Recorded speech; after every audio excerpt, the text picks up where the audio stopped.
you for tuning in. Thanks for being part of our program. Here we are together again on the radio. Oh, boy.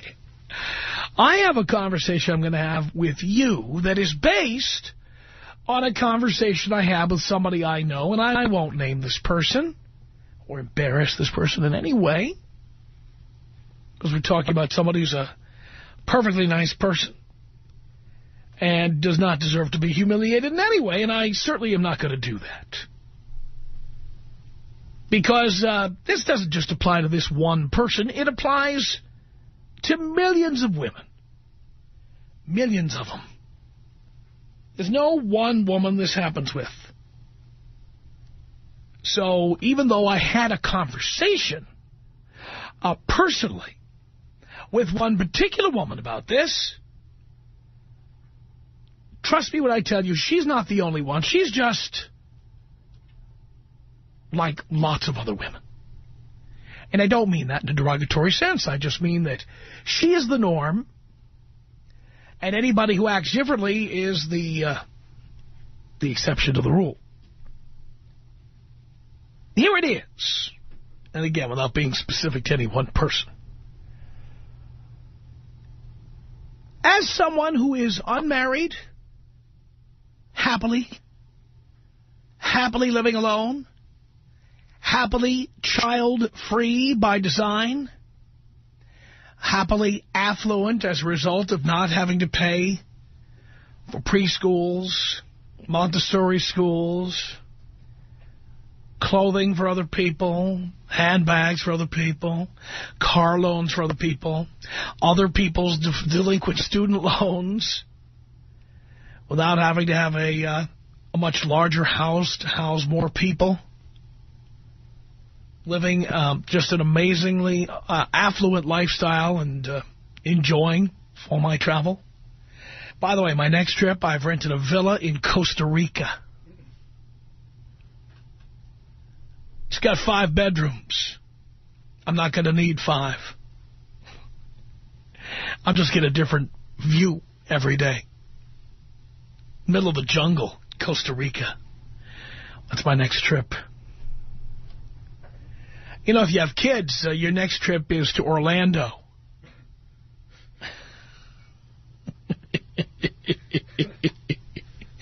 That's where you're going.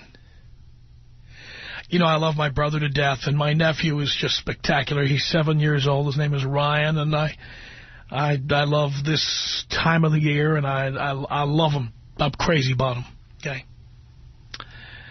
Well, my brother and I are different people. We're just different, and that's fine, because I love him the way he is, and I wouldn't want him to change. But every year I try to surprise him for his birthday, and every year, you know where he is? He's on a Walt Disney cruise with my nephew.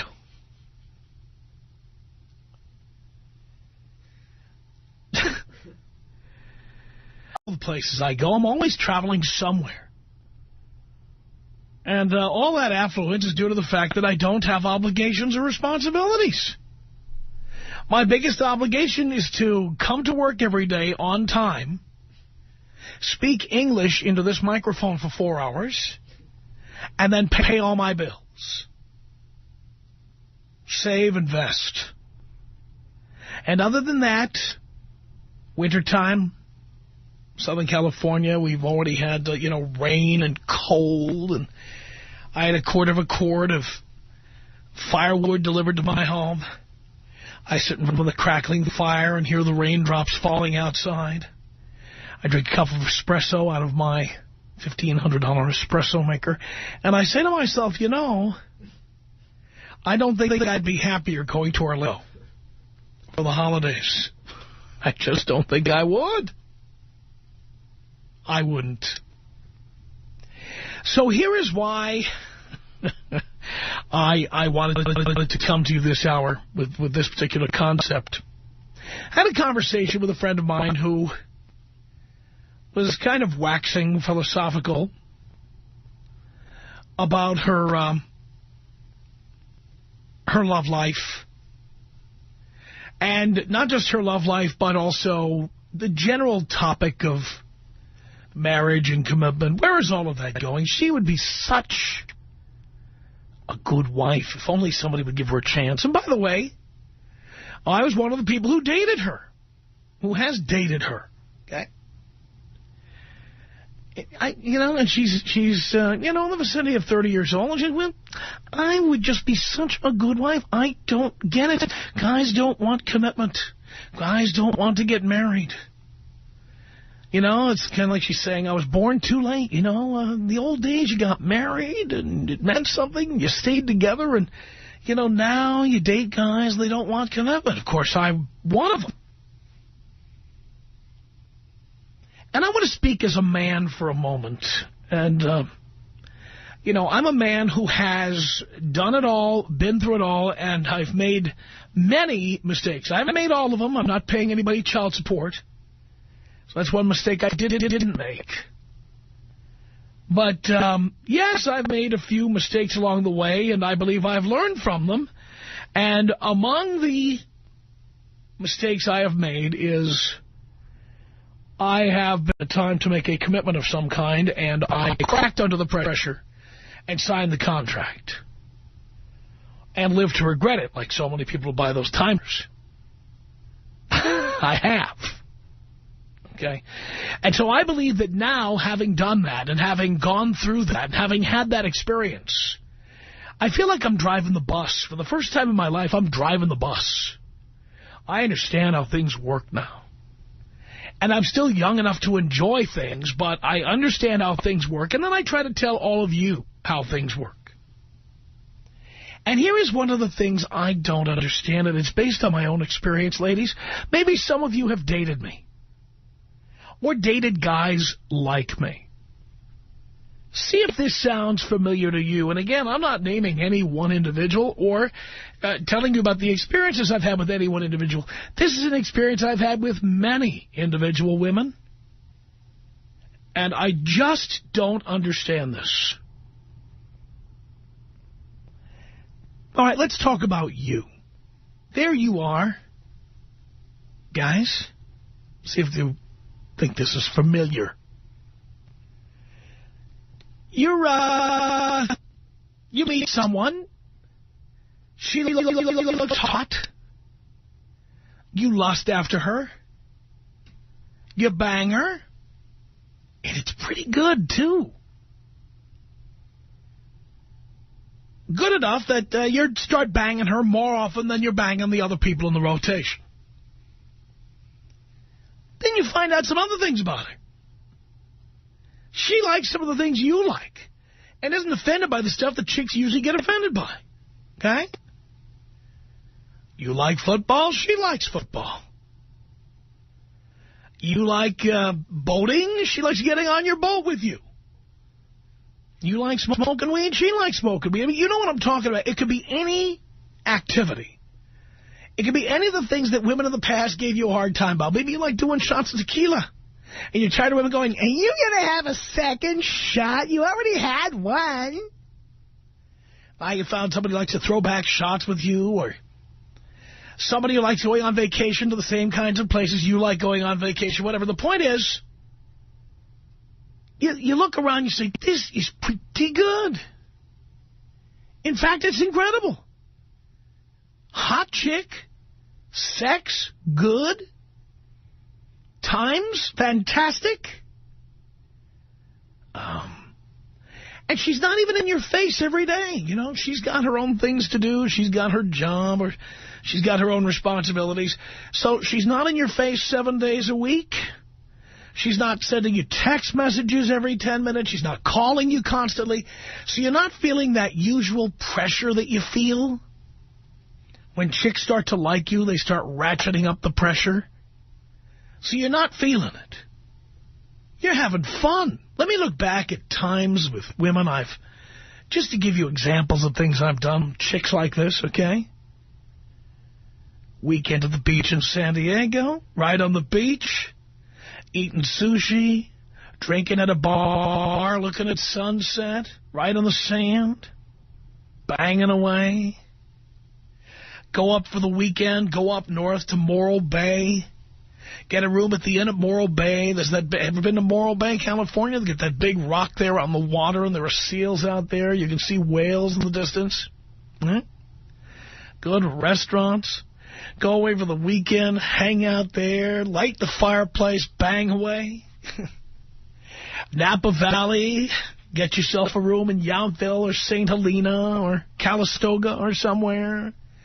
Going to wineries by day, hitting the hot tub late in the afternoon, lighting the fireplace at night, banging away.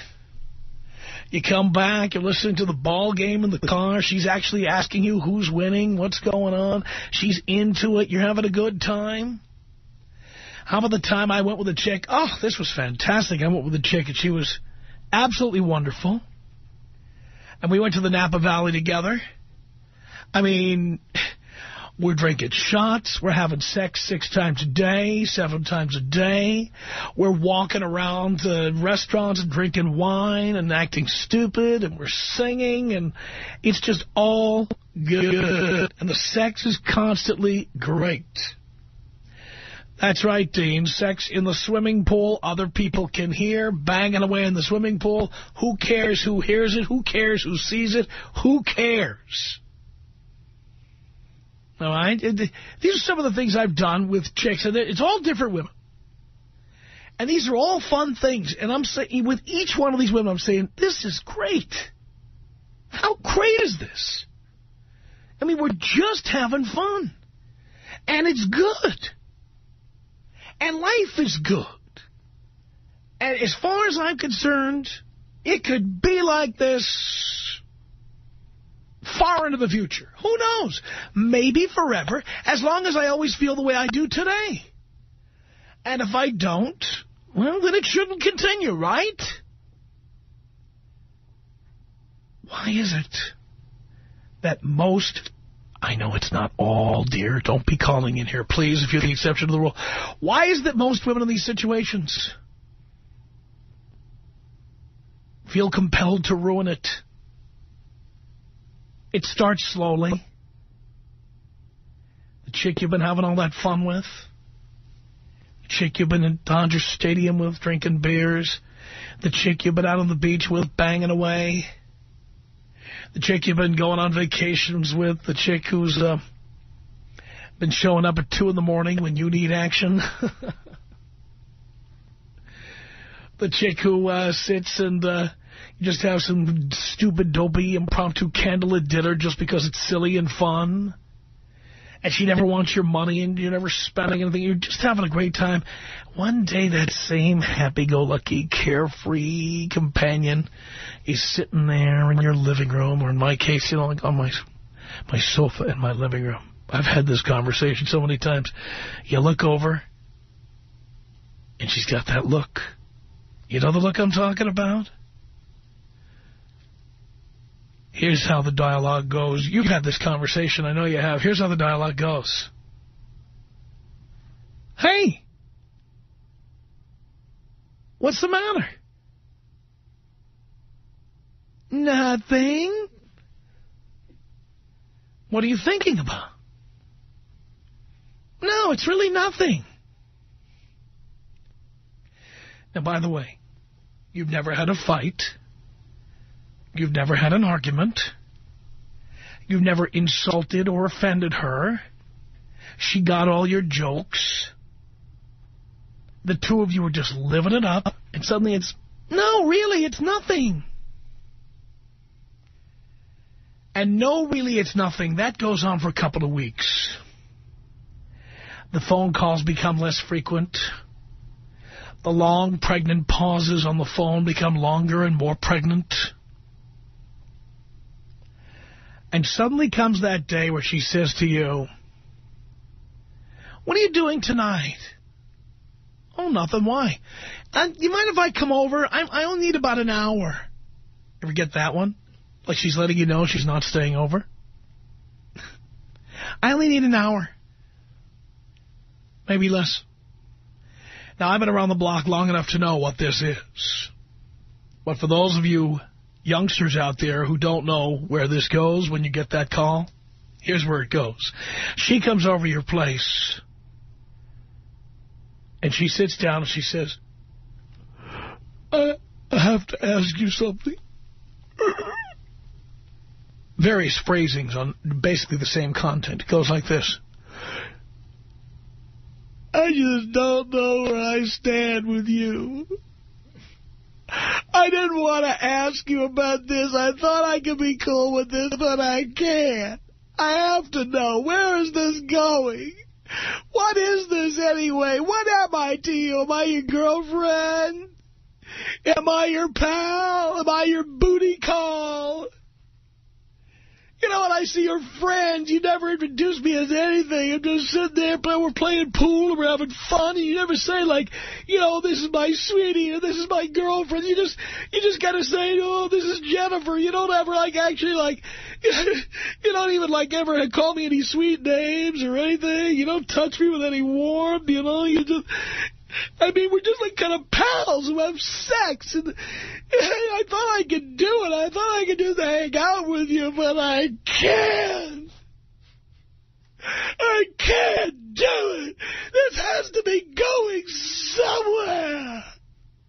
It has to be going somewhere. And I keep coming over here, and I keep doing whatever you want. And we have fun, but all the time I'm thinking, where is this going?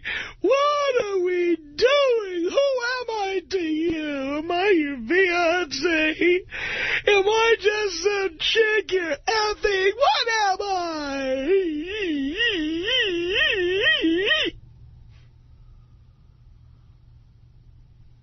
You've had that conversation, haven't you? You know the one I'm talking about. Now, here's what I don't understand. Ladies, maybe you can answer this question for me, because I know many of you have done this. It was all going so well. You're just having fun. You were having fun. Why is it necessary to have this conversation? Why is that necessary? I mean, look, if we wanted to marry you, we would have proposed to you. We don't want to get married. And maybe we don't want to get married to you. Maybe we don't want to have a commitment. Why is it necessary to have this conversation? You know what? Here's another way of looking at it. Why humiliate yourself? Why demean yourself? If you really feel that way, girls, why don't you just call up and say, I can't do this anymore? It's been very nice knowing you goodbye. And maintain your dignity.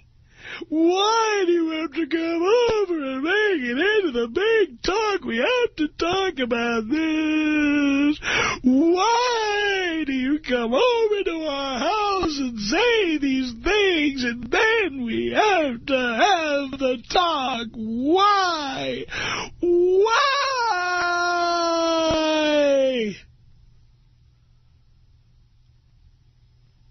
It was so much fun, and you girls have to have the talk. Why?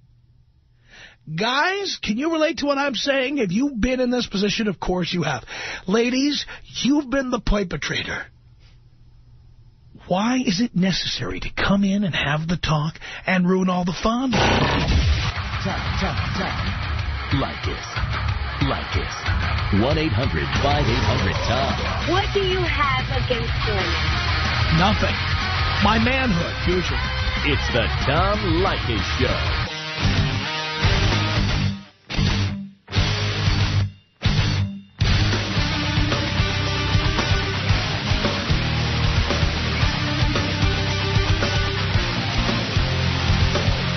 From Hollywood, the Tom Leykis Show.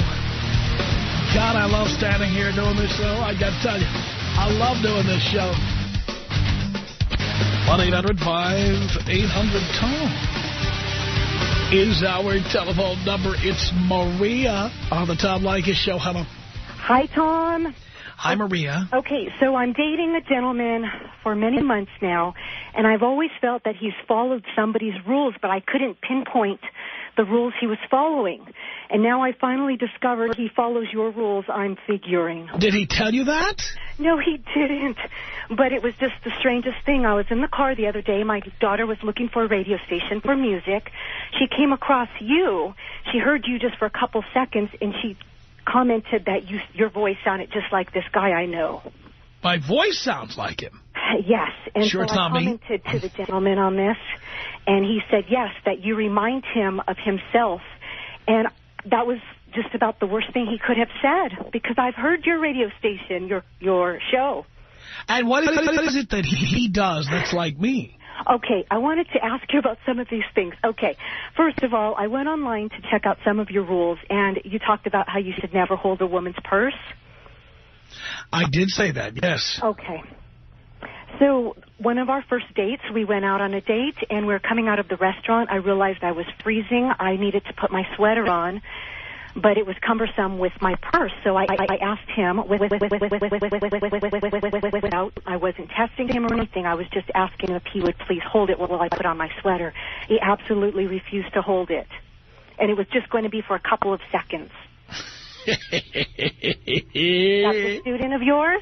Well, yes, I wouldn't hold a purse. Because here's the thing, dear. What would you do if you were at the restaurant alone, and then you came outside and you needed to put your sweater on? Right. I would have had to put my purse down. And I had to search for somewhere to do that. However, there was a gentleman, I thought, with me, and he could have just provided that for 2 seconds. I was not. No, it looks very pussy whipped. I tell guys, do not hold the purse. Wow. So that made me so angry. I almost didn't go out with him a second time. But, as I tell guys, when they get angry, they get fascinated and intrigued, because most guys are pushovers and will do whatever they're told. And so you got angry, but you continued to see him, which is what I tell the guys will happen. But I just want someone who's going to be a gentleman with me also. Well, you say that, but the guy did not do what you thought was gentlemanly, and you continued to see him anyway, thus proving my point. Okay, I need to ask you. Okay, do all guys really know that it bugs women when they complain about their financial problems? We don't talk about that. Well, you see, and if a guy does talk to us about it, don't they automatically know that we don't like that? That it's bothersome when we hear them complaining about their financial difficulties? Well, now that would be the opposite of something I would recommend, because I would say if you have financial difficulties, hide them. Okay. Because women want us for our money, and at the very least for being protectors or whatever they call us.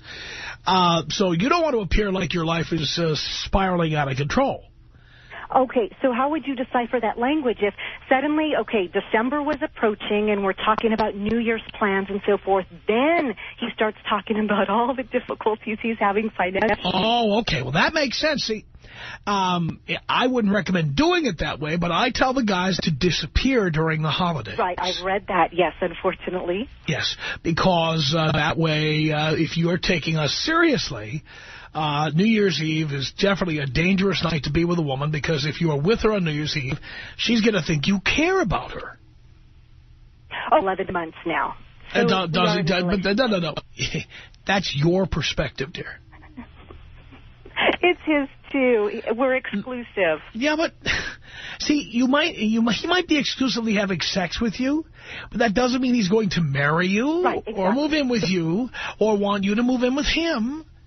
It just means he's having sex with you. That's it. Okay. And New Year's, I'll tell you what, I don't want to go out New Year's Eve. Right. Because it's costly.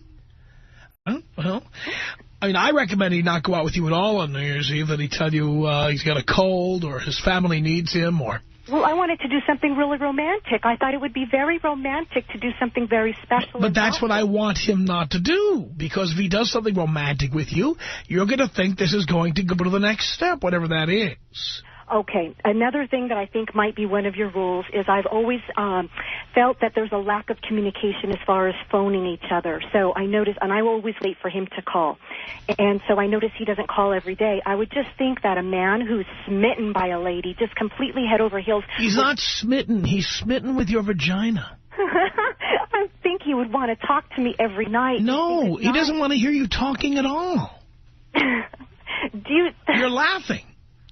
I'm trying to say it to you in a funny way, because I'm trying to soften the blow on you, dear. You didn't do anything to hurt me, but the reality is he doesn't want to hear you talk.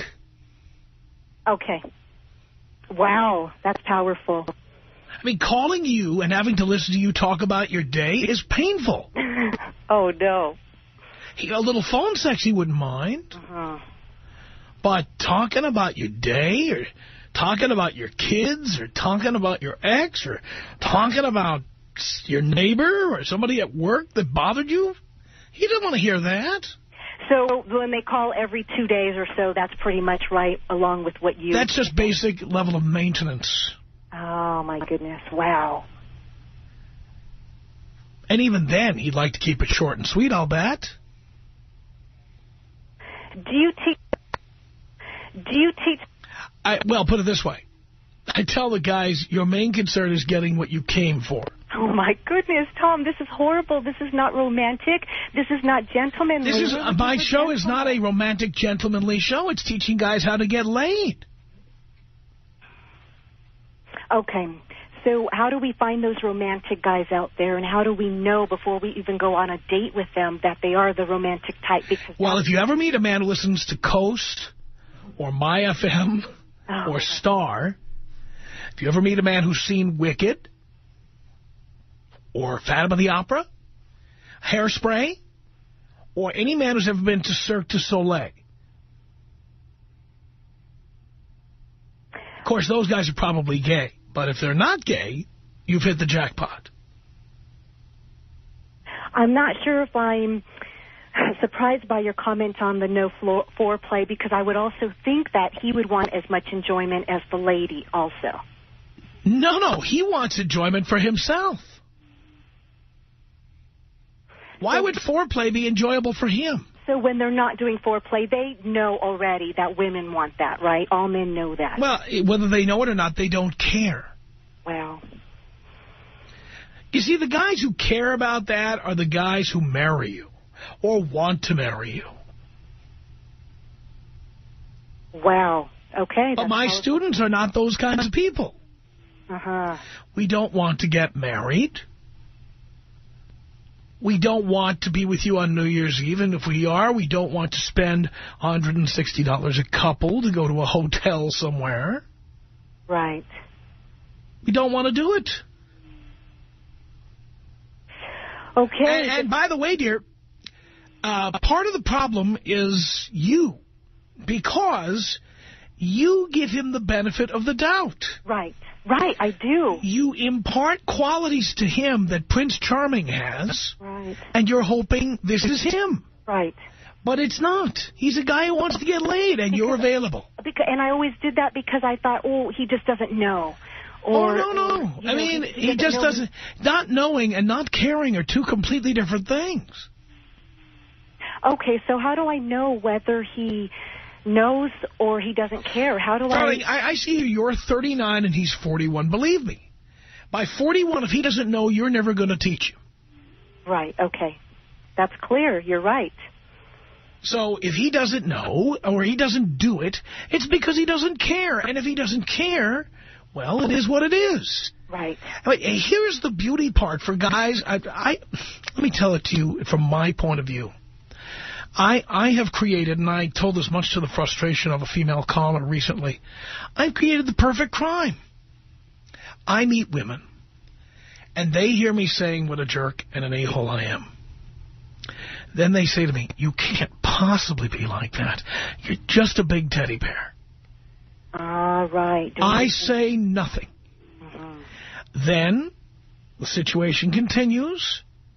I'm banging away. They're doing whatever I ask. I don't call for days at a time. Right. I resurface. They don't know why I haven't called. After a while, they figure out I really am a jerk. Right. Oh, no. And then I say, when did I ever say otherwise? You're the one who said that I'm imbued with these qualities. Right. We want to believe that those qualities are there. Well, not only that, women have this inherent belief that their mere vagina is going to change us, even if we are unfeeling, uncaring jerks. That, you know, like Florence Nightingale, you're going to nurse us to health, and we're going to become these caring, sensitive individuals who want to go see Wicked. Right. Right? And when in reality, we are who we are when you meet us. That's true. And it doesn't change. Wow, okay. On top of that, dear, many times women meet us and they come to our sloppy, filthy, disgusting homes. Okay, yes. Talk about that. Okay. You come in and you see the stuff. First of all, you see the guy's got nothing in his refrigerator. And nothing in the cupboard. And he barely has, like, a pot or a pan. Like, he doesn't have a complete set of anything. Knives, forks, spoons. I mean, you can tell this guy eats off a spork most nights of the week. Right. Yeah, and then you look around. He's got his clothes all over the place. He's got his shoes all over the place.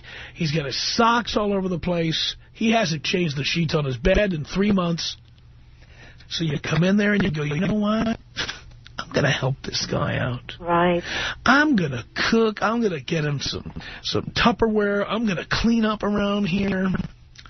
It's so cute, you know. I mean, you know, I guess he just works so hard. He doesn't have time to take care of the place. Right. And so you come in and you start doing all this stuff. And he's just like kind of grooving on the fact that you're coming and doing this stuff. Later on, maybe 11 months into the situation, you start going, you are such a slob. Don't you ever go to the grocery store? Don't you ever shop? Don't you ever make your bed? The stuff you thought was cute when you met him and you just wanted to mother him, now you rip him for it. Okay, so, Tom, since you touched on that subject, okay, yes, so the bathroom's a complete mess. Right. And I go and I don't clean or anything, but the guy knows, right? The guy knows that it's a mess and that he should want to clean it up because a lady will be visiting. No. Why should he want that? He didn't want it before. Why does he want it now? Okay, so the other guy who you're talking about... You accepted him this way, okay, but and now you expect your vagina to magically change him. Okay, but the guy who will go see Wicked, the gentleman, he would clean it up, right? Because a lady is going to visit. He would, but he also probably has, some male friends with a bandana hanging out the back of their pocket. You know what I'm talking about? Right. So the gentleman who doesn't clean up the bathroom just basically doesn't care. He realizes that a woman visiting would like it cleaner, but he just doesn't care. If you like it cleaner, clean it. But you didn't. You see, you accepted him the way he was. Because I thought, just like these girls out there, oh, my gosh, I'm so sorry to say, yes. I thought, well, with seeing me enough times, he'll start cleaning that bathroom. Wrong. And it will look nice for him. He will always be the same. He is who you met. You're right. You're right. And he will always be the man you met. Right. And you had no right to believe he would ever be anything else. Right. Because, as I always tell guys, vaginas are not precious. More than half the world has them. Oh, no. Where there's more where that one came from. Mm-hmm. And so, but we're never going to change because of the presence of a vagina. And women are delusional. They think the mere appearance of their private parts is going to make us different somehow. Or just the quality of woman we are. Men he's had in the past didn't hold him up to such high standards. But that's the point. You are projecting your standards onto him. You're right. You're right. And that's exactly what I did. I thought I could be the one to see that he should hold higher standards. Right. But guess what? The standards he has are the standards you met. You're right. Oh, my gosh. No, that's not good for me then. That's how it is. You're right. So you see, if you were thinking and not delusional, if this was a problem for you, you would have dumped him when you met him. Mm-hmm. But you didn't, because you thought you were going to heal him with vagina power. Or just my character. Or both. Mm-hmm. Just my character. Mm-hmm. Wow, okay. You've enlightened me. So women will tell me, well, if you don't change, I'm out. I'm like, is that a threat or a promise? Right. So the perfect crime continues. But that's what's so confusing is he really does, on some level, seem very interested in me. He really likes me. He's interested in seeing you with your clothes off, for God's sake. What do you say, Tom Leykis? This is your main man from way back in the day, Cheesesteak Al, wishing you a happy holiday and Merry Christmas. Well, excuse me, Tom. We don't wish atheists Merry Christmas, right? Happy holidays, and as we say in Italian, Chindan in the new year of 08. The Chindan in Italian means 100 years healthy, big guy. All the best to you. Keep up the good work to the young whippersnappers. It's the Tom Leykis Show. 1-800-5800-TOM. That is our telephone number. Thank you for tuning in. It's Liz on the Tom Leykis Show. Hello. Hi, Tom. Hi. Boy, that was a long wait. That's, guess what? Nobody wants to eat in an empty restaurant there. So I have a theory. I'm certain that, you know, a small percentage of the time it's some sinister, premeditated plan on the woman's part. But 9 times out of 10, it's called a biological clock. Yeah, but the point is, you know, why not just come in and say, all right, I need a sperm donor. So if you're not in for that, I'm moving on. I agree, but I just have a theory that it's a hormonal imbalance, and then once that's over with and people wake up from a fog, they think, oh, my God, what was I thinking? Because you could save yourself all the humiliation, save your dignity. You know, why get into a situation with a guy where you're having a good time, banging around, watching the ball game, drinking, smoking weed, having fun, whatever you do. I can't answer that for you. I wouldn't do that, but my theory And then is... you have that one, nothing. What's about nothing? Come on, tell me, nothing. What are you thinking about, nothing? You know, I don't have an answer. I agree with you wholeheartedly. Ladies, you are embarrassing yourselves with that conversation. Nothing. So, Tom, on another note, I got to tell you, my 16-year-old daughter and I love your show. We think it's fun, and she calls you Tom Likes Us. Oh, boy. My husband, not so much. Oh, is that so? Yeah. Well, you'll be gone from there in no time flat. And then I've got an open palm with your name on it anytime you're ready, Liz. Okie-doke. Well, that's all I got for you, Tom. Thank you, dear. Appreciate the call, 1-800-5800-TOM. That's our telephone number. Chris on the Tom Leykis Show. Hello. How you doing, Tom? I'm great. I was listening to one of your callers about 10 minutes ago, and she asked you where you could find these gentlemen, these respectful guys. And you went through a little scenario, and you said, you know, to find a guy that enjoys the play Wicked or Phantom of the Opera, and that immediately struck my attention because I've seen both of those plays. Uh-huh. I started freaking out. And then you went to Hairspray, and I was like, oh, my God, I've seen that one, too. And then you did it with Cirque du Soleil, and I just went, oh, my God, I've just batted 1,000. I went 4 for 4 right now. And this is terrible. And then you went to the gay thing, and I'm not gay. I've got a girlfriend. Well, I'll be dedicating a song to you on Love Songs on the Coast tonight. Be listening. Tom Leykis Show.